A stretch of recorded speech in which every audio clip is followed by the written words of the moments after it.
Hello everyone, welcome back to my channel. কেমন আছো সবাই? আশা করবো সবাই খুব ভালো আছে, সুস্থ আছো। আজকেরও বেশ কয়েকটা টিপস তোমাদের সঙ্গে শেয়ার করবো। আশা করছি প্রত্যেকটা টিপস তোমাদের কাজে লাগবে। সার্ফের প্যাকেটগুলো বাজার থেকে নিয়ে আসার পরে সাধারণত আমরা কৌটোর মধ্যে রেখে দিই, যাতে হাওয়া বাতাস করবে জিনিসটা নষ্ট না হয়ে যায়। তো কৌটো যদি বাড়িতে না থাকে তোমরা এই টিপসটা অ্যাপ্লাই করতে পারো। একটা বোতলে দেখো ওপরের দিকে অংশটা আমি কেটে নিয়েছি ছোট্ট করে। এবার দেখো সেটাকে গার্ডারের সাহায্যে প্যাকেটের সঙ্গে আটকে দিলাম ভেতরে ঢুকিয়ে। তো এবার দেখো এটা কিন্তু খুব সুন্দর একটা অর্গানাইজার হয়ে গেল। তোমরা কৌটো ছাড়া সার্ফগুলোকে যদি এইভাবে করে স্টোর করো, যখন তোমাদের প্রয়োজন হবে সামনের দিকে ঢাকনাটা খুলে নিলেই সার্ফটা কত সুন্দরভাবে বাইরে বেরিয়ে আসবে, আর ভেতরে হাওয়া বাতাসও যেতে পারবে না, তার ফলে সার্ফটা নষ্ট হবে না। তো এইভাবে করে তোমরা একটা কৌটো ছাড়াও কিন্তু সার্ফগুলোকে স্টোর করতে পারো। বের করতে অনেকটা সুবিধা হবে আর জিনিসটা অনেক দিন পর্যন্ত ভালো থাকবে। কৌটো না থাকলে তোমরা এই টিপসটা অ্যাপ্লাই করতে পারো।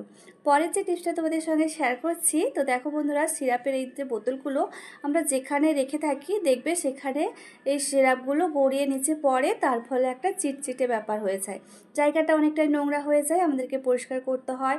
তো তার জন্য সহজ একটা টিপস তোমাদের সঙ্গে শেয়ার করছি। দেখো আমি একটা প্যাকেট নিয়েছি, এটাও একটা সিরাপের বোতলেরই প্যাকেট। আর কাগজের এই প্যাকেটটা যেহেতু অনেকটাই বড় রয়েছে, সেই কারণে আমি কেটে হাফ করে নিলাম, একটু ছোট্ট করে নিলাম, কারণ বড় থাকলে সিরাপের বোতলটা এর ভেতরে ঢুকে যাবে, আমরা দেখতেই পাবো না। তো তার জন্য একটু ছোট্ট করে নিলাম। ছোট্ট করে এইভাবে কেটে যদি এর মধ্যে এবার এই শিশিটাকে রেখে থাকি, তাহলে ওষুধগুলো গা গয়ে নিচে পড়বে না, জায়গাটা নোংরা হবে না বা চিটচিটেও হবে না, জায়গাটা অনেকটাই পরিষ্কার পরিচ্ছন্ন থাকবে। পরের যে আইডিয়াটা তোমাদের সঙ্গে শেয়ার করছি, যখন আমরা বাজার থেকে ডিম কিনে নিয়ে আসি অনেকটা পরিমাণে, তখন এই ধরনের ট্রেগুলোর মধ্যে ডিমগুলো থাকে। আর আমরা যখন এই ডিমগুলোকে বাড়িতে নিয়ে এসে ফ্রিজে স্টোর করে রাখি, তা আমরা কী করি, এই ট্রে সহ ফ্রিজে রেখে দিই। কিন্তু আমরা যদি ট্রে সহ ফ্রিজের মধ্যে ডিমগুলো রেখে থাকি, তাহলে অনেকটা জায়গা নিয়ে নেয়। তোমরা এইভাবে করে ঝুড়ির মধ্যে রাখতে পারো, তাহলে অল্প একটু জায়গার মধ্যে অনেকগুলো ডিম তোমরা রাখতে পারবে। তো তোমাদেরকে দেখিয়ে দিচ্ছি, দেখো ট্রেটা যদি ফ্রিজের মধ্যে রাখতাম কতটা জায়গা নিয়ে নিয়েছে, অনেকটাই জায়গা নিয়ে নেয়। তো এভাবে করে যদি ঝুড়ির মধ্যে রাখি, তো দেখো ঝুড়িটা ছোট্ট একটু জায়গার মধ্যে থেকে যাবে, সাইডে সামনে অনেকটাই জায়গা থাকবে, অন্যান্য জিনিসপত্র আমরা রাখতে পারবো। চলো দেখে নেওয়া যাক পরবর্তী টিপস। তো রোজ রোজ রুটি করতে আমাদের মোটেও ভালো লাগে না। সকালবেলা তারপরে যদি অফিস থাকে, বাচ্চারা স্কুল যাবে, তাড়াহুড়োর মধ্যে আটা মেখে রুটি করাটা একটু ঝামেলার হয়ে যায়। তার জন্য কি করবে, সহজ একটা টিপস দেখো তোমাদের সঙ্গে শেয়ার করছি, তোমরা এই পদ্ধতিটা অবলম্বন করতে পারো। তো রোজ রোজ রুটি করা ঝামেলা থেকে তোমরা মুক্তি পেয়ে যাবে। আসলে আটা মেখে রুটি করতে আমাদের অনেকটা সময় লেগে যায়। জন্য কী করবে দেখো, তোমরা যেভাবে আটা মাখো, মেখে নিয়ে রুটি বেলে তোমরা একটু করে দেখো মানে এপিট ওপিট সেঁকে নিয়ে তোমরা এই যে সেঁকা রুটিগুলো, হাফ সেঁকা রুটিগুলোকে স্টোর করে রেখে দেবে কন্টেনারের মধ্যে, তাহলে রোজ রোজ রুটি বানাতে হবে না। আর এইভাবে করে হাফ সেঁকে রুটিগুলোকে যদি রেখে দিই, তোমরা 1 মাস পর্যন্ত এই রুটিগুলোকে ব্যবহার করতে পারবে। যখন যতটুকু প্রয়োজন তোমরা ফ্রিজ থেকে বের করবে, আর বের করে নিয়ে ভেজে তোমরা রুটি বা পরোটা করে নিতে পারো। তো এইভাবে করে দেখো খবরের কাগজ নিচ্ছি, তোমরা চাইলে টিস্যু পেপারেও মুড়ে রাখতে পারো। তো খবরের কাগজে মুড়ে এবার আমি কৌটোর মধ্যে এটাকে রেখে দেব, তাহলে এই রুটিগুলো 1 মাস পর্যন্ত ভালো থাকবে। ডিপ ফ্রিজে রোজ যদি রেখে থাকো 1 মাস ভালো থাকবে, আর নর্মাল ফ্রিজে তোমরা 1 সপ্তাহ বা 15 দিন রেখেও কিন্তু এই রুটিগুলোকে ব্যবহার করতে পারো। তো ব্যাস এইভাবে করে কন্টেনারে রেখে দিলাম। এবার আমি নর্মাল ফ্রিজে এটাকে রেখে দেবো 15 দিন। তো মিনিমাম এই রুটিগুলো ভালো থাকবে। প্রত্যেক দিন যতটা প্রয়োজন এখান থেকে বের করবে আর ভেজে নেবে, তাহলে কাজটা অনেকটাই সহজ হয়ে যাবে। বাচ্চাদের স্কুলে হোক কিংবা হাজব্যান্ডের অফিসের এই টাইগুলো আমাদেরকে প্রায় বাঁধতে হয়। তো আমরা অনেকেই আছি ঠিকঠাকভাবে বাঁধতে পারি না টাইটা। তো তার জন্য কিভাবে তোমরা এই টাইটাকে বাঁধবে, তো তারই একটা টিপস দেখো তোমাদের সঙ্গে শেয়ার করছি। টাইয়ের যে সোজা দিকটা, এটা হাতের ওপরে পেতে দিয়েছি। পেতে দেওয়ার পর অপর প্রান্তের যেটুকু অংশ আছে সেটাকে এইভাবে করে হাতের মধ্যে একটু পেঁচিয়ে নিচ্ছি। তো যতগুলো পেঁচানো যায় তোমরা পেঁচিয়ে নেবে, কিন্তু প্রথম যে প্যাঁচটা পড়েছে, তো প্রথম প্যাঁচের মধ্য থেকে আমি হাতটাকে গলিয়ে দেব। তো এইভাবে করে দেখো হাতটাকে গলিয়ে 2 নম্বর যেটা পেঁচিয়েছিলাম সেইটাকে টেনে এখান থেকে বের করে নেব। মানে প্রথম যে পেঁচানোটা সেখান থেকে বের করে নিলাম। বের করে নিলেই দেখো টাইটা কত সুন্দরভাবে বাঁধা হয়ে গেল। এইভাবে করে তোমরা খুব সহজে বাড়িতে টাইগুলো বাঁধতে পারবে।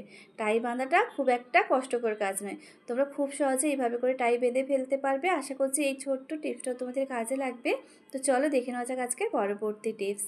ব্লেড দিয়ে আমরা অনেক কিছু কাটাকুটি করে থাকি, তো ব্লেড দিয়ে কাটতে গেলে ব্লেডটা যেহেতু হাতে ধরে থাকি দেখা যায় ধার যদি ব্লেড হয় আমাদের হাতটাও কেটে যায়। তার জন্য তোমরা কি করবে, এইভাবে করে একটা চিরুনি নেবে, চিরুনির মধ্যে যদি ব্লেডটাকে একটা একটু আঠার সাহায্যে আটকে দিই তাহলে এই ব্লেডটা খুব সুন্দরভাবে চিরুনির সঙ্গে আটকে থাকবে আর যে কোনো জিনিস আমরা খুব সহজে কেটে নিতে পারবো। আর কিন্তু ব্লেডে হাত দেওয়ারও কিন্তু কোনো প্রয়োজন নেই। আর চিরুনিটা নিয়েছি কারণ হচ্ছে চিরুনিটা অনেকটাই বড়, আমরা মানে অনেকটা দূরে হাতটা রেখে এইভাবে করে যে কোনো জিনিস আমরা কাটতে পারবো। এই ধরনের দেখো শ্যালো টেপগুলো তো আমাদেরকে কাটতে হয় আর এইভাবে করে আমরা ব্লেড দিয়ে কেটে ফেলতে পারবো। চলো দেখে নেওয়া যাক আজকের পরবর্তী টিপস। পরের যে টিপসটা শেয়ার করব তার জন্য একটা গোটা পেঁয়াজ নিয়েছি আর একটা হচ্ছে পেরেক নিয়েছি। পেরেকটাকে দেখো পেঁয়াজের মধ্যে আমি গেঁথে দিয়েছি, এপাশ থেকে ওপাশে একটা বড় দেখে ছিদ্র করে দিয়েছি।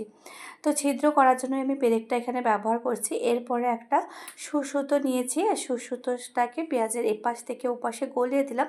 সুতোটা যেহেতু আমার অনেকটাই বড় কাটা হয়ে গেছে সেই জন্য আমি 2 ভাঁজ করে নিলাম। তো যাতে একটু মোটা হয়ে গেল সুতোটা। এরপর দেখো আমি কেটে নেব, কেটে নেওয়ার পরে সুতোটা ওখানে গিঁট লাগিয়ে দেবো। কিন্তু যেখানে দুটো খোলা মুখ রয়েছে ওখানে গিঁট লাগিয়ে দিলাম। তো এটা কোথাও ঝোলানোর ব্যবস্থা আমার একদম হয়ে গেল আর পেঁয়াজের যেন খোসাটা থাকে। তো এরপরে এটাকে কী কাজে লাগাবো, কোথায় ব্যবহার করব, বাড়ির মধ্যে যে সমস্ত জায়গায় টিকটিকি আরশোলার উপদ্রব হয় না সমস্ত জায়গায় যদি পেঁয়াজ এইভাবে করে ঝুলিয়ে রাখতে পারি তাহলে দেখবে টিকটিকির আনাগোনাটা কমে যাবে। বা বাড়ির যে সমস্ত জায়গাগুলোর মধ্যে থেকে বাড়ি থেকে টিকটিকি ঢুকে যায় সেই সমস্ত জানালা বা দরজার সামনে তোমরা পেঁয়াজ এইভাবে করে রেখো, তাহলে টিকটিকি আর কোনোভাবেই আসবে না। আইডিয়াটা তাহলে দেখে নেওয়া যাক। আমরা যখন কোথাও বেড়াতে যাই কিংবা বাড়ির এমন কিছু কিছু জায়গা থাকে যেখানে ইলেকট্রিক বোর্ড থাকে কিন্তু বোর্ডের কাছে কোনো রকম কোনো টেবিল বা কোনো জায়গা থাকে না যখন আমরা ফোনটা চার্জ দেবো ফোনটা রাখার মতন। তার ফলে কি করি, আমরা চার্জারের উপরে ফোনটাকে এইভাবে রেখে দিই। কিন্তু এইভাবে করে যদি ফোনটা রেখে দিই যে কোনো মুহূর্তে এই ফোনটা পড়ে ভেঙে যেতে পারে ডিসপ্লেটা।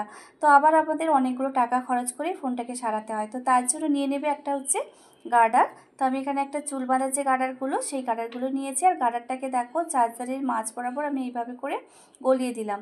তো গার্ডারটা খুব সুন্দরভাবে টাইট হয়ে গেছে। এরপরে গার্ডারের মধ্যে আমি ফোনটাকে গলিয়ে দিয়েছি। তো এইভাবে করে যদি ফোন চার্জ দিই তাহলে ফোনটা কোনোভাবে পড়ে যাওয়ারও ভয় থাকবে না, খুব সুন্দরভাবে টাইট হয়ে থাকবে। তো আমি তোমাদেরকে নাড়িয়েও দেখিয়ে দিচ্ছি একদম টাইট হয়ে গেছে। বাইরে বেড়াতে গেলে তোমরা এই টিপসটা অ্যাপ্লাই করতে পারো। পরে যে টিপসটা তোমাদের সঙ্গে শেয়ার করছি, চা অনেক সময় মিষ্টি হয়ে যায়, আমরা অনেকেই আছে মিষ্টি কম খাই। যখন চা অনেকটা পরিমাণে মিষ্টি হয়ে যায় তোমরা এই টিপসটা অ্যাপ্লাই করবে, দেখবে মিষ্টি ভাবটা অনেকটাই কমে যাবে। নেবে হচ্ছে একটা ছুরিটাকে খুব ভালো করে গরম করে নিয়ে এই চায়ের মধ্যে গরম ছুরিটাকে ডুবিয়ে দেবে, ফলে আগের থেকে কিছুটা মিষ্টি ভাব কমে যাবে। কোন টিপসটা ভালো লাগলো অবশ্যই জানিও। তোমরা ভালো থেকো, সুস্থ।